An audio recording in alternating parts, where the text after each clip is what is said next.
Divya college की सबसे खूबसूरत लड़की होने के साथ साथ पढ़ाई में भी अव्वल थी। इतना ही नहीं, हर कंपटीशन की जान थी, फिर चाहे डांस हो, सिंगिंग हो या कोई प्ले। दिव्या सब में आगे रहती थी। दिव्या और दीपक के घर पास पास थे और दोनों के परिवारों में बहुत अच्छी दोस्ती थी, इसलिए दोनों साथ में कॉलेज आते थे। पर दिव्या का सबसे घुल मिल कर रहना, यहाँ तक कि लड़कों के साथ भी हंसी मजाक करते रहना, दीपक को एक आंख नहीं भाता। पर दिव्या उसकी नज़रों की नाराज़गी नहीं समझ पाती और हर वक्त खुश रहती और दीपक से अपनी हर बात शेयर करती। आज भी दीपक बाइक चला रहा था और दिव्या खुशी खुशी उसे बता रही थी, यार ये लड़के भी ना एकदम बुद्धू होते हैं। बाय गॉड, जरा सा मुस्कुराकर देखा नहीं कि हर बात मानने के लिए तैयार हो गए। दिव्या की बात सुनकर दीपक को गुस्सा आने लगा था, फिर भी अपने गुस्से को दबाते हुए कहा, ऐसा क्या हो गया? अरे होना क्या था, वो रोहन है ना, अरे हमारे सीनियर क्लास वाला। आज कैंटीन में मैंने समोसे और कॉफ़ी ऑर्डर किया था। मैं अपने ऑर्डर का इंतज़ार कर रही थी कि रोहन आ गया और मुझसे पूछा कि क्या वो मेरे सामने वाली सीट पर बैठ सकता है। मुझे बहुत हंसी आई। सीट क्या, मैंने ख़रीद ली है? पर मैंने प्रत्युत्तर में मुस्कुराते हुए कहा, जी ज़रूर। और वो जो ऐसे खुश हो गया जैसे बहुत बड़ी मुराद पूरी हो गई है। ज़बरदस्ती मेरे भी पैसे दे दिए। अब बताओ क्या होगा इन जैसे मजनूओं का। पूरी बात सुनकर दीपक की नसें गुस्से से खींच रही थी कि दिव्या ने कहा, बुरा मत मानना, तुम वैसे नहीं हो, तुम्हारे लिए तो चाहे कुछ भी कर लूँ। मुस्कुराकर देखते भी नहीं एक बार, इसलिए तो तुम्हें इतना पसंद करती हूँ मैं। तुम्हारी बातों में नहीं आने वाला। पता है, मुझे पता नहीं कि तुम्हें मेरी बातों पर कभी यकीन होगा भी कि मेरी ज़िंदगी चली जाए तुम्हारे प्यार का इकरार सुने बिना। यह बात दिव्या ने थोड़ा धीरे से कहा था, पर दीपक को लगा कि दिव्या उसे अपने घर आने के लिए बोल रही है, इसलिए पूछा, क्यों? मुझे घर आने के लिए क्यों कह रही हो? क्या एक दोस्त दूसरे दोस्त के घर नहीं आ सकता? दिव्या ने मुस्कुराते हुए कहा, हाँ बिल्कुल आ सकता है, अगर दोस्त अपने हाथ से कॉफ़ी बनाकर पिलाए तो। तुम्हारे लिए तो मैं खाना बनाने के लिए भी तैयार हूँ। नहीं, बेस्वाद खाना खाने का मुझे कोई शौक़ नहीं है, दीपक ने दिव्या को चिढ़ाने के लिए कहा। पर दिव्या उदास हो गई। मैं जल्दी ही अच्छा खाना बनाना सीख लूँगी। अरे तुम भी ना, मैं तो बस मजाक कर रहा था। अच्छा बोलो कितने बजे आऊँ तुम्हारे घर? जब तुम चाहो। तो ठीक है, 6 बजे आता हूँ। यही लगभग रोज़ ही होता था। दीपक चाहे कितना भी नाराज़ हो दिव्या से, पर उसे उदास नहीं देख सकता था। दीपक आईने के सामने गुनगुनाते हुए कंघी कर रहा था, क्या भाई, आधे घंटे से आईने के सामने खड़े हो, अब हटो, मुझे भी बाल सुलझाने हैं। अच्छा बस 2 मिनट। ठीक है, दे दिया 2 मिनट, पर इतना तैयार होकर किससे मिलने जा रहे हैं? मेरा मतलब है, आप तो वैसे ही हैंडसम दिखते हैं, नज़र ना लग जाए कहीं। हाँ बस बस तारीफ़, और वो भी तेरे मुंह से। कुछ चाहिए था तो सीधे बोल दे। बस मम्मी से परमिशन दिलवा दो, मेरी सभी सहेलियां पिक्चर जा रही हैं। ओह, मतलब मैं तो बेकार ही खुश होने जा रहा था, तू तो वाकई मस्का लगा रही थी। प्लीज़ ना भाई, वैसे भी आपकी सच में तारीफ़ करूँगी तो आपको नज़र लग जाएगी। अच्छा ठीक है, चल मोटी, तू भी क्या याद करेगी। मम्मी को बोल दूँगा मैं तुझे जाने दे फिल्म देखने, पर दोपहर वाले शो में जाना। ठीक है भाई, दोपहर में ही जाऊँगी। अब आईने के सामने से हटो, मुझे भी तैयार होना है। अब आप हटो। दीपक घर से निकला ही था कि मोड़ पर समर मिल गया। अरे यार, तू कहीं जा रहा है? मुझे तेरे नोट्स चाहिए थे फिजिक्स के। चल ना, पहले दे दे, फिर चले जाना जहाँ भी जाना है। तुझे नोट्स ही चाहिए ना, तो इसके लिए मुझे घर जाने की कोई ज़रूरत नहीं है। तू जा, पूजा घर पर ही है, वो तुझे जो भी चाहिए दे देगी। ठीक है, तू कहता है तो जाता हूँ। तू इतना क्यों सोच रहा है? अरे यार, तेरी बहन इतना ज़्यादा बोलती है ना, बस इसलिए। चल जा, अब मैं चलता हूँ। दीपक दिव्या के घर में, आंटी ये दिव्या कहाँ है? उसने मुझे बुलाया था। अंदर किचन में है बेटा, आज तो खुद से पकौड़े बना रही है। वो भी यूट्यूब में देखकर। दीपक हंसकर, अच्छा इसलिए मुझे बुलाया था कि घर आना। दीपक वहीं किचन में आ गया दिव्या के पास। क्या बात है, आज तो बहुत काम किए जा रहा है। किसी को लगता है मैं बस बातें बनाना जानती हूँ, उसे भी तो पता चले कि मैं पकौड़े भी बना सकती हूँ। वाह वाह, बहुत खूब, अब तारीफ बहुत हो गई, बैठ जाओ और खाकर बताओ। दीपक ने एक पकौड़ा उठाकर खाया। ठीक ठाक बन गए हैं। ओह ठीक ठाक, इसका मतलब अच्छे बने हैं। ओह मैंने बस ठीक ठाक कहा है। जानती हूँ तुम्हारे ठीक का मतलब बेस्ट होता है। बड़ा पता है मेरे बारे में। मुझे तो पता है, पर काश तुम भी मुझे जान पाते। कुछ कहा क्या तुमने? नहीं, सर्दी से होंठ हिले थे। बैठो, मैं कॉफ़ी बनाती हूँ। उधर दीपक के घर पर समर ने दरवाज़ा नॉक किया। पूजा ने दरवाज़ा खोला और अरे आप, पर भाई तो घर में नहीं है। समर ने पूजा को देखकर अपनी नज़रें नीची कर लीं। समर सोचने लगा, कितनी प्यारी लग रही है। मैंने कहा भाई घर में नहीं है, अगर आप चाहें तो अंदर बैठकर उनका इंतज़ार कर सकते हैं। वो नहीं, मुझे फिजिक्स के नोट्स चाहिए थे। मैं यहाँ रुकता हूँ, तुम लाकर दे दो मुझे। ओके, जैसे आपकी मर्ज़ी, लाती हूँ। समर पहले हमेशा दीपक के घर आता रहता था, पर पिछले साल से उसकी पूजा के लिए फीलिंग्स बदल गई थी। उसे हमेशा बोलती मुस्कुराती हुई पूजा बहुत अच्छी लगने लगी थी, और समर को डर लगता था कि कहीं दीपक इस बात का बुरा ना मान जाए। इसलिए समर ने दीपक के घर आना कम कर दिया था। उसकी सोच थी कि वो गरीब घर का है, पहले अपने पाँव पर खड़े होकर फिर पूजा के घर रिश्ता भेजेगा। पूजा ने समर के आगे नोट्स हिलाया। कहाँ गुम हो गए? मैंने 2 बार आपको आवाज़ दिया, आपने सुना ही नहीं। नहीं, कुछ नहीं कहकर समर ने पूजा के हाथ से नोट्स लिया और थैंक्स बोलकर जल्दी से चला गया। अजीब है ये, पर मुझे क्या। समर अपने घर आकर सोच रहा था, मैं भी ना पूजा को देखते ही सपने देखने लगता हूँ। क्या सोच रही होगी मेरे बारे में वो? क्या सोचेगी? वो तो कभी मुझे ठीक से देखती तक नहीं। मुझे तो ये डर लगता है कि कहीं मुझे समर भाई ना बोल दे। समर ने अपने सिर पर खुद से चपत लगाई। मैं भी पागल हूँ बिल्कुल, कुछ भी सोचता हूँ। दूसरे दिन कॉलेज में दिव्या अपने क्लासरूम में जा रही थी कि विजय ने उसका रास्ता रोक लिया। क्या है, हटो सामने से, वैसे ही आज लेट हूँ मैं। वैसे भी तुम यहाँ क्या कर रहे हो? अपनी क्लास में जाओ। दिव्या ने बोलकर जाना चाहा, पर विजय ने उसका हाथ पकड़ लिया और कहने लगा, ऐसा क्या है उस दीपक में? हाँ, जो रोज़ उसके साथ बाइक पर सटकर बैठती हो। अरे हमें भी मौका दो, कम नहीं है हम उससे। देखो आखिरी बार कह रही हूँ, बदतमीजी छोड़ो। लगता है तुमने पी रखी है। चुपचाप मेरा हाथ छोड़ दो, मैं तुम्हें माफ़ कर दूँगी। दिव्या ने अपना हाथ छुड़ाने की कोशिश करते हुए कहा।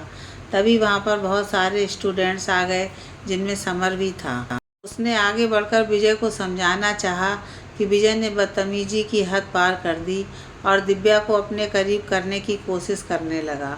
दिव्या जो इतनी देर से उसे समझाने की कोशिश कर रही थी, उसे बहुत तेज़ गुस्सा आ गया और उसने विजय को जोर का धक्का दे दिया।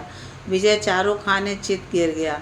दिव्या ने अपने पाँव से उसे ठोकर मारकर कहा, तुम्हारी औकात नहीं है कि तुम मेरे सामने खड़े हो सको, और उसे वहीं छोड़कर अपनी क्लास में चली गई। उसके जाने के बाद सारे लड़के लड़कियां विजय पर हंसने लगे। विजय किसी को अपना मुंह दिखाने लायक नहीं रहा था। कुछ दिन बाद कॉलेज में एक डिबेट कंपटीशन था, जिसमें दिव्या और समर ने भाग लिया था। सभी कॉम्पिटिटर हार मान चुके थे और अंतिम दौर में दिव्या और समर आमने सामने थे। दिव्या की आवाज़ में हमेशा की तरह आत्मविश्वास झलक रहा था। अचानक समर को वो पल याद आ गया जब दिव्या ने विजय का सामना बहुत होशियारी से किया था।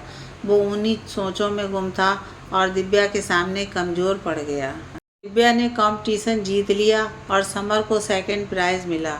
दिव्या अपने हाथ में जीत की ट्रॉफ़ी लिए खुशी खुशी दीपक के पास आ गई।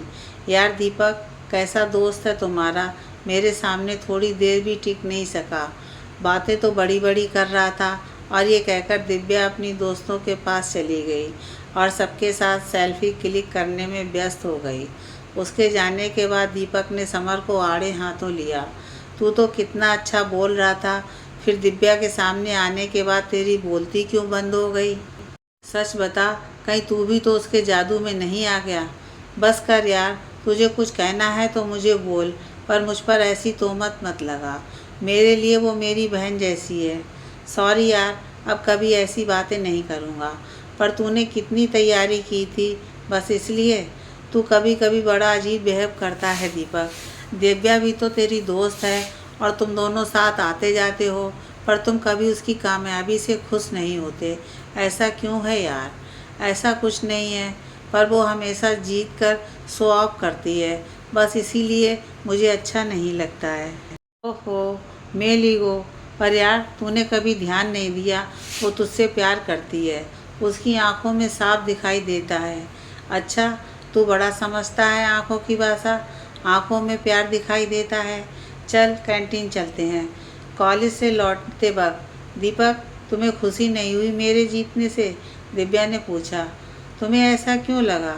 नहीं, तुमने मुझे बधाई नहीं दी अब तक। Oh so sorry Divya. Congratulations, thanks. अच्छा चलो कॉफ़ी पीने चलते हैं। ठीक है, पर मेरे हाथ की जह नसीब। फिर थोड़ी देर बाद दीपक दिव्या के घर पर कॉफ़ी पी रहा था। वापस लौटते समय रास्ते में सुमन दीपक से टकराते टकराते बची। दीपक ने उससे पूछा, इतनी तेज़ी से कहाँ जा रही थी? सुमन की आंखों में आंसू आ गए। उसने भरे गले से कहा, वो विजय ने ढेर सारी नींद की गोलियां खा ली हैं। दीपक सुमन की बात सुनकर परेशान हो गया और उसके साथ विजय को देखने हॉस्पिटल गया। विजय आईसीयू में था। डॉक्टर ने बहुत कोशिश की, पर ऑपरेशन कामयाब नहीं हुआ। सुमन ने सुना तो रोने लगी। दीपक ने उसे चुप कराने की कोशिश की तो वो बोलने लगी, ये सब तुम्हारी दोस्त दिव्या की वजह से हुआ है। ना वो सबके सामने विजय को जलील करती, ना वो आत्महत्या करता। अरे, अगर प्यार नहीं करती थी तो मना कर देती, पर सबके सामने उसने विजय को धक्का दे दिया। बेचारा इतना अपमान झेल नहीं पाया। दीपक ने सुमन की बात सुनी तो वो शॉक रह गया। उसे समझ नहीं आ रहा था कि दिव्या ने विजय के साथ ऐसा क्यों किया। वो घर आया तो बहुत देर तक बेचैन रहा। दूसरे दिन दीपक कॉलेज जाने के लिए निकला तो दिव्या दरवाजे पर ही खड़ी थी और दीपक कोई बहाना नहीं बना पाया, वरना उसका जरा सा भी दिल नहीं था दिव्या के साथ जाने का। पूरे रास्ते दीपक ने एक शब्द भी नहीं बोला, जबकि दिव्या लगातार कुछ न कुछ बोलती रही थी। अब दीपक दिव्या पर नज़र रखने लगा था और दिव्या हमेशा अपने दोस्तों से घिरी दिखाई देती थी। ये और बात थी कि दिव्या के ज़्यादातर दोस्त लड़के ही थे। दीपक को सुमन की बात पर यकीन होने लगा था कि दिव्या लड़कों को अपनी मीठी बातों में फंसा लेती है और जब वो उससे प्यार करने लगते हैं तो उन्हें बेदर्दी से ठुकरा देती है।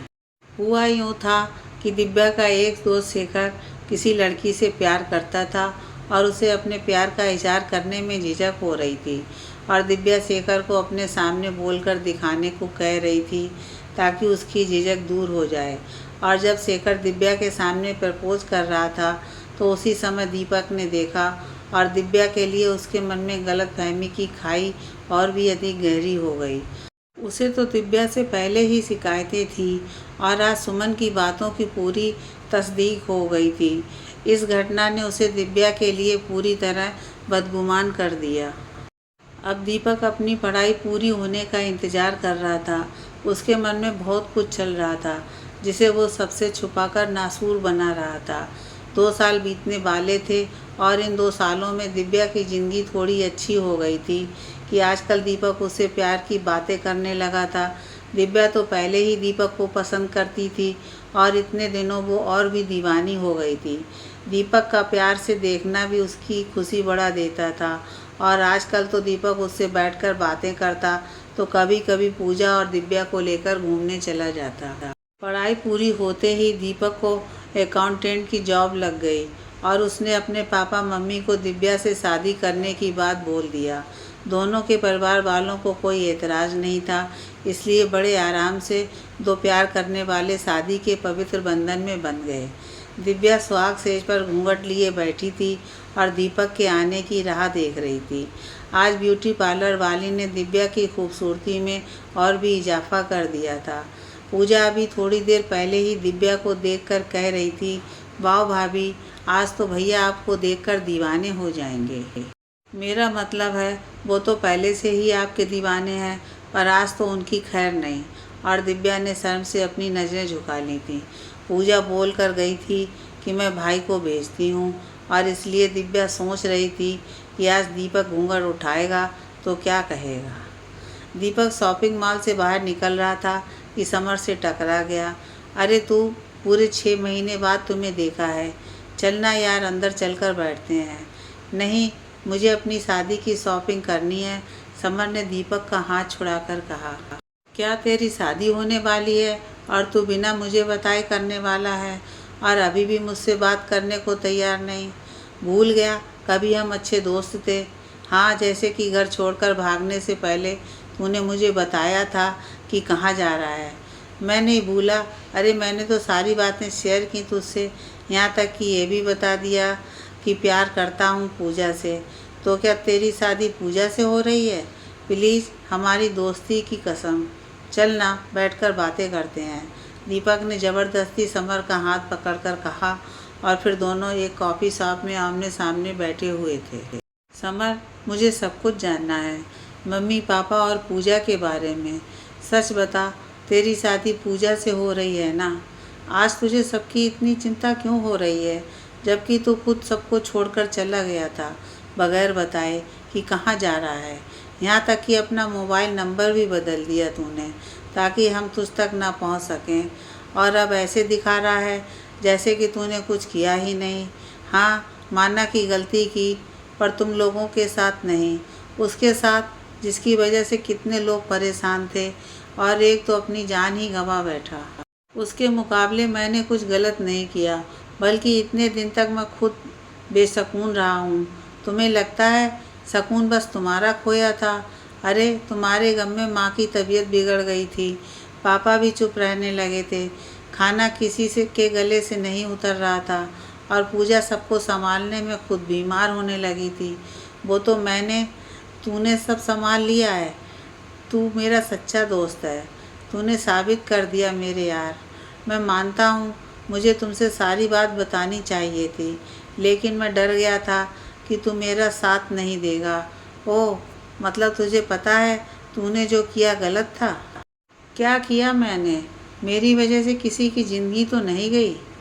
सच बता समर, मम्मी पापा सकुशल तो हैं ना? और मेरी छुटकी पूजा, वो भी ठीक है ना? तू ठीक से कुछ बताता क्यों नहीं? मैं पागल हो जाऊंगा सोच सोच कर। तू पागल हो जाएगा? अरे जिसे पागल होना था वो तो हो गई। कौन? किसकी बात कर रहा है तू? दिव्या की, जिसे तू सुहाग सेज पर रोता छोड़कर आ गया, और अब मेरे सामने बातें बना रहा है कि तेरी वजह से कुछ गलत नहीं हुआ, किसी की जान तो नहीं गई। ऐसा नहीं हो सकता। दिव्या ने तो कितनों का दिल तोड़ा है, उसे इतना फ़र्क नहीं पड़ सकता। दीपक की आवाज़ जैसे उसका साथ नहीं दे रही थी। अच्छा, कितनों का दिल तोड़ा है? मैं भी तो जानूं। मैं भी उसी कॉलेज में पढ़ता था, पर मुझे तो नहीं पता एक भी ऐसा वाक़या। तू नहीं जानता? विजय ने उसकी वजह से अपनी जान दे दी, और मैंने खुद देखा था कि वो शेखर दिव्या को प्रपोज कर रहा था, और जब मैंने दिव्या के घर अपना रिश्ता भेजा तो दिव्या मुझसे शादी के लिए खुशी खुशी तैयार हो गई। अब इसका मतलब क्या होता है? इसका मतलब साफ है कि तू गधा है, एक नंबर का बेवकूफ़ है। क्या बोले जा रहा है तू? मैं चुप हूँ, इसका मतलब यह नहीं कि तू कुछ भी बोले जाए। तू बता, तुझे किसने बताया विजय की आत्महत्या करने के बारे में? सुमन ने कहा था कि दिव्या ने विजय को सबके सामने जलील किया था। ओह, और तूने मान लिया? पर विजय मर गया था, अब इससे बड़ा क्या सबूत होगा? अब बोल दिया तूने जो बोलना था, अब सुन। जब दिव्या ने विजय को धक्का दिया था तब मैं वहीं पर था, और अगर दिव्या ने उसे सबक नहीं सिखाया होता तो मैं उसे नहीं छोड़ता। और मेरी छोड़, अगर तूने विजय को बदतमीजी करते देखा होता तो तूने तो उसे पहले ही जान से मार देना था। फिर समर ने पूरी बात बताई। तो दीपक को अपनी सोच पर शर्मिंदगी महसूस होने लगी। फिर भी वो अपना मन पूरी तरह साफ कर लेना चाहता था, इसलिए पूछा, लेकिन उस दिन जब शिखर दिव्या को प्रपोज कर रहा था, वो क्या था? वो तो मुझे नहीं पता। अगर तू दिव्या से पूछता तो वो तुझे ज़रूर बता देती। काश कि तू समझता वो केवल तुझसे प्यार करती है, तेरे बारे में कुछ गलत नहीं सुन सकती है वो। और एक तू है जिसने उससे कभी प्यार ही नहीं किया, बल्कि अपनी नफ़रत में जलता रहा।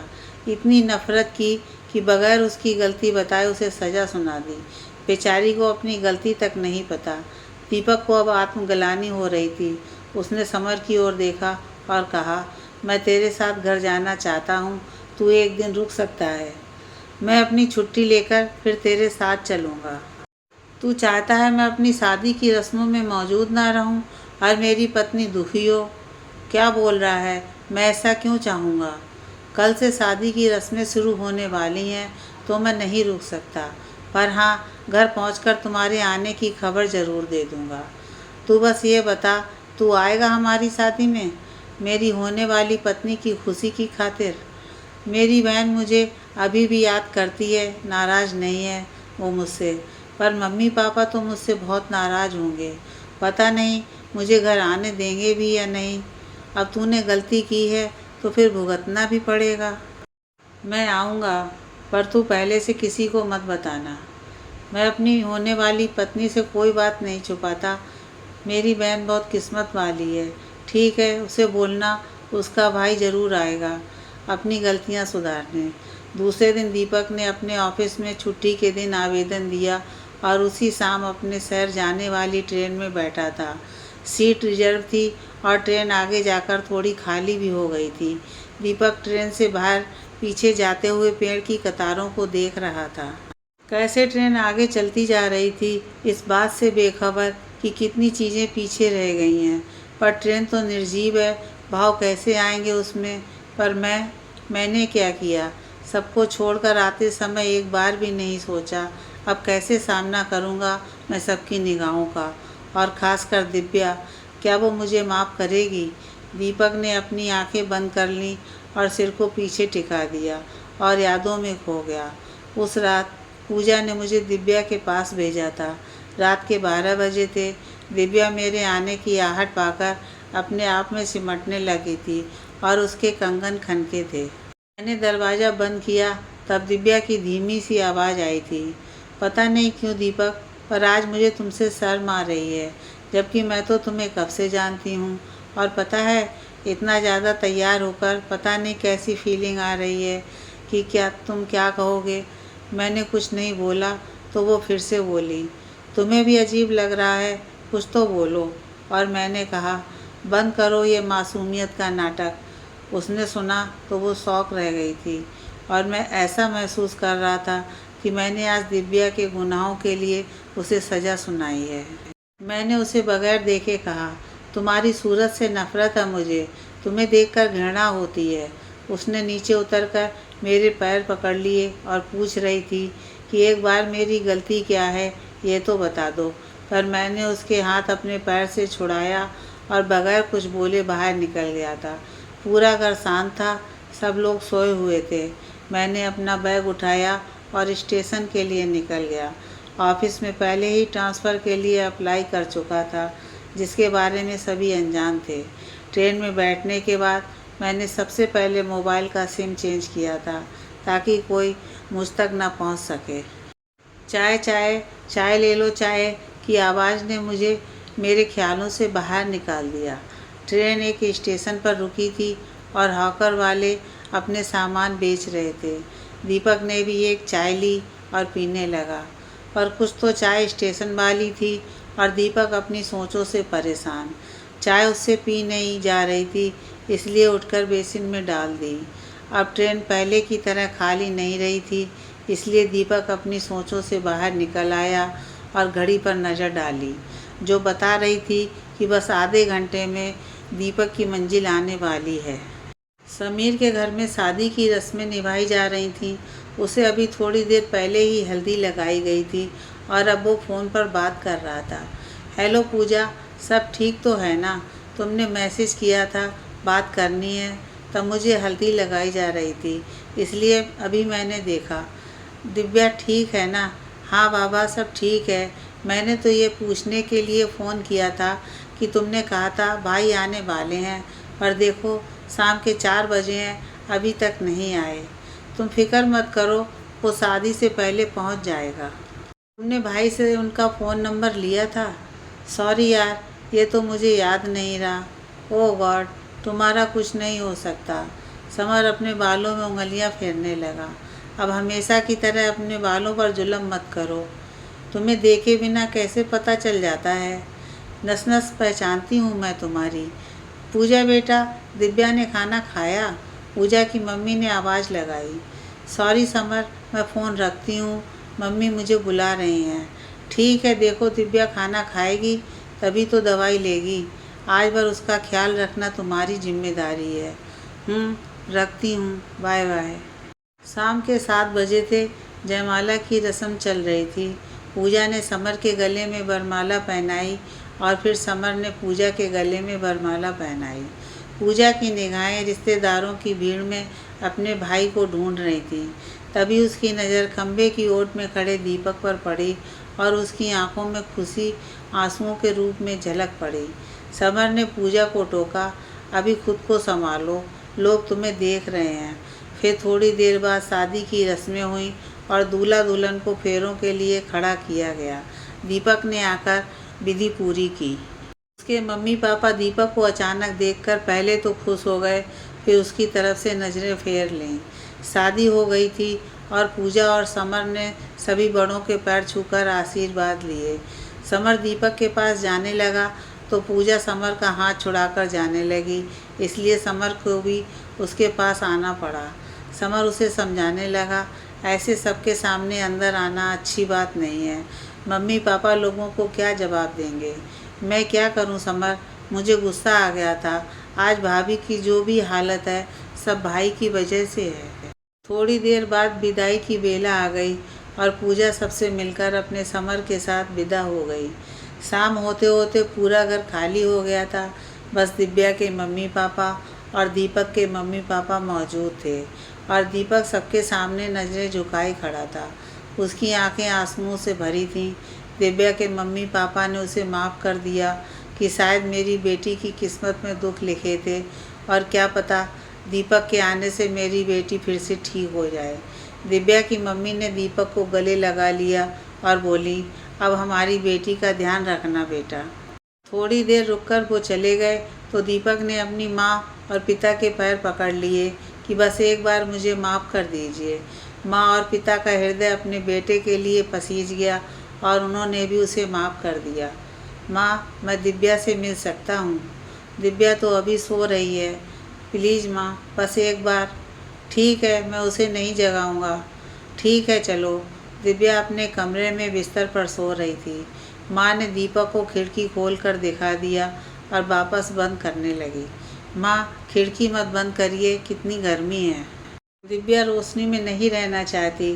तुम्हारी शादी की दूसरी सुबह मैंने पूजा को कहा था कि जाकर दिव्या और तुम्हें जगा दे, पर जब वो उठाने गई तो कमरे का दरवाज़ा खुला ही था, जो धक्के से खुल गया और दिव्या ज़मीन में बेहोश पड़ी थी। तुम्हारा कहीं पता नहीं था, हम सब घबरा गए थे। दिव्या के चेहरे पर पानी मारा पर उसे होश नहीं आया।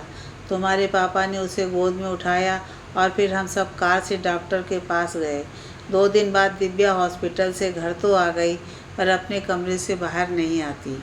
उसके लिए खाना लेकर जाती हूँ तो खुद को कंबल से ढक लेती है, यहाँ तक कि अपने मम्मी पापा से भी नहीं मिली एक बार भी।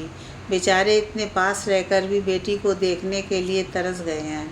माँ के अपने कमरे में जाने के बाद दीपक ने दिव्या को एक बार देखने के लिए सोचा, इसलिए दरवाज़ा खोलकर अंदर गया।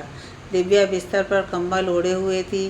दीपक उसके सिराने जाकर बैठ गया तो दिव्या के शरीर में हल्की सी हरकत हुई और उसने कंबल को और अच्छी तरह लपेट लिया। दीपक का दिल कटकर रह गया। उससे दिव्या की हालत बर्दाश्त न हुई और वो दिव्या के सर पर हाथ रखकर रो पड़ा। मुझे माफ़ कर दो दिव्या, मैं जानता हूँ मेरी गलती माफ़ी के काबिल नहीं है, पर एक बार, बस एक बार मुझसे बात करो, मुझसे लड़ो। बोलो किस हक से मैंने तुम्हारी ज़िंदगी बर्बाद कर दी। मुझे अगर लगा भी था कि तुम गुनहगार हो तो फिर भी मुझे क्या हक था कि खुद कानून बनकर फैसला कर दूं। अचानक दिव्या ने जैसे नींद में बड़बड़ाते हुए कहा, मुझ पर केवल तुम्हारा ही हक है दीपक, बस तुम्हारा। दीपक ने सुना तो खुद पर यकीन नहीं हुआ। इतना प्यार करती है मुझसे दिव्या कि इतना सब होने के बाद भी। उसने दिव्या का हाथ अपने हाथों में लिया और कहने लगा, मैं इस काबिल नहीं हूँ दिव्या। अचानक दिव्या को होश आया था, जैसे कोई ख्वाब से जाग गई हो। उसने अपना हाथ दीपक के हाथ से खींच लिया और ख़ुद को कंबल में ढकते हुए बड़बड़ाने लगी, चले जाओ, मैं इस काबिल नहीं कि कोई मुझे देखे। जब उसने मुझे एक नज़र देखने की ज़रूरत नहीं समझी तो मैं किसी को अपना चेहरा नहीं दिखाना चाहती। दीपक परेशान हो गया। अभी तो ठीक थी, अचानक क्या हो गया। दिव्या की बड़बड़ाहट तेज हो गई थी और साथ ही वो कमरे की चीज़ें भी गिराने लगी थी। शोर सुनकर दीपक की माँ आ गईं और उन्होंने दीपक को कमरे से बाहर भेज दिया और दिव्या को बड़ी मुश्किल से शांत करवाया। आज एक हफ्ते बाद दीपक ने शहर से किसी साइकाइट्रिस्ट को बुलाया था और आधे घंटे से वो दिव्या के साथ कमरे में थी।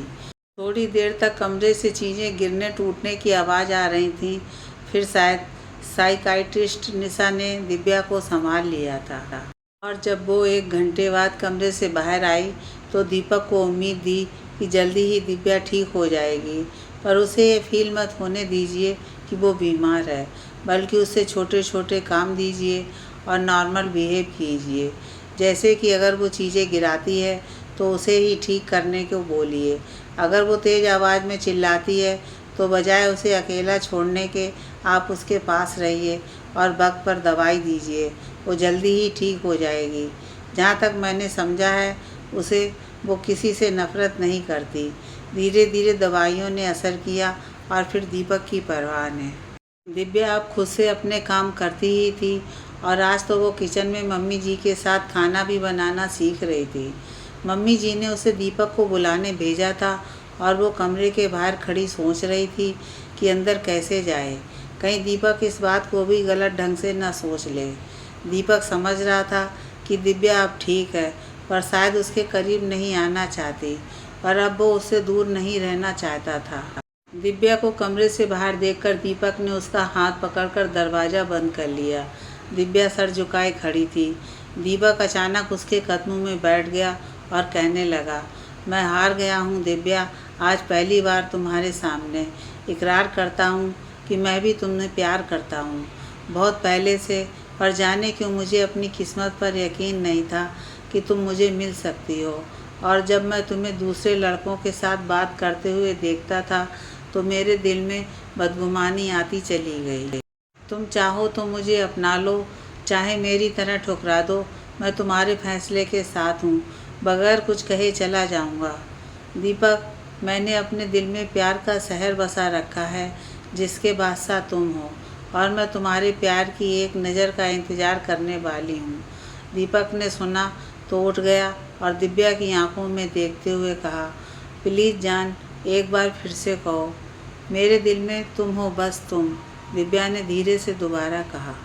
दीपक ने दिव्या को प्यार से गले लगा लिया। दोनों अब नए सफ़र की शुरुआत करने वाले हैं जहाँ बस प्रेम हो, क्योंकि मुश्किल वक्त निकल गया था और खुशियों भरी ज़िंदगी सामने थी। एक पत्नी, एक नारी अपने पति और प्रेमी को सहर्ष माफ़ कर देती है। हमें भी उसकी कद्र करनी चाहिए।